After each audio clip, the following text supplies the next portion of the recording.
ഇന്ന് നമുക്കൊരു പൂളക്കിഴങ്ങ് പായസം ഉണ്ടാക്കാം.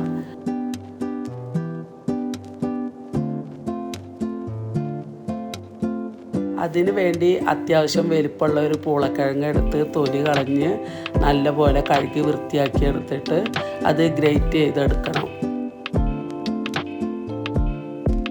ഗ്രേറ്റ് ചെയ്ത പൂളക്കിഴങ്ങ് നമുക്കൊരു മിക്സിയിലിട്ടിട്ട് കുറച്ചധികം വെള്ളം ഒഴിച്ചിട്ട് നല്ലപോലെ അരച്ചെടുക്കണം. അരച്ചെടുത്തതിന് ഒരു അരിപ്പ വെച്ചിട്ട് നല്ലപോലെ അരിച്ചെടുക്കുക.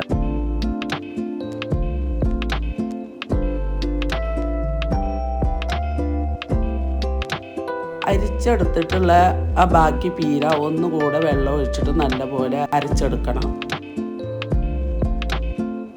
ഇനി അരിച്ചെടുത്ത പൂളക്കിഴങ്ങിൻ്റെ ചാറ് ഒരു 20 മിനിറ്റ് അടച്ചു വെക്കണം. എന്നിട്ട് 20 മിനിറ്റിന് ശേഷം അതിൻ്റെ മുകളിൽ വരുന്ന തെളി വെള്ളം ഒഴിച്ച് കളയണം.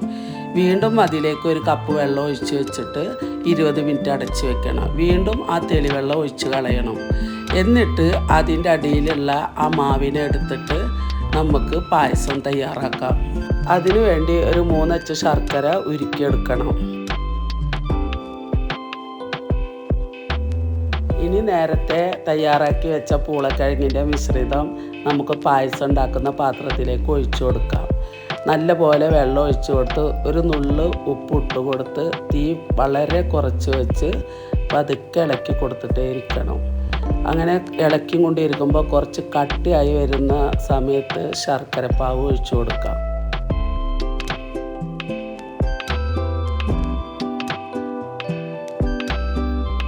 ശർക്കരപ്പാവും ഒഴിച്ച് ഇളക്കി കൊടുത്തിട്ടേ ഇരിക്കണം. അടി പിടിക്കാതെ ചെറു തീയിൽ ചെയ്യണം. ശർക്കരപ്പാവ് ഒഴിച്ചതിന് ശേഷം രണ്ടും കൂടി നല്ല കട്ടിയായി വരുന്ന സമയമാകുമ്പോൾ തേങ്ങ ചേർത്ത് കൊടുക്കാം.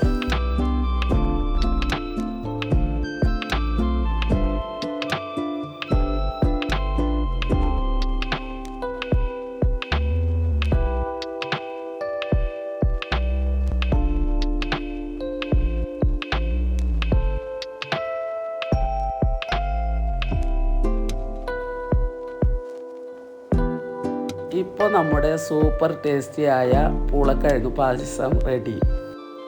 എല്ലാവരും ഇത് ഒരു തവണയെങ്കിലും ചെയ്തു നോക്കണം. നല്ല ടേസ്റ്റുള്ള ഒരു പായസമാണ്.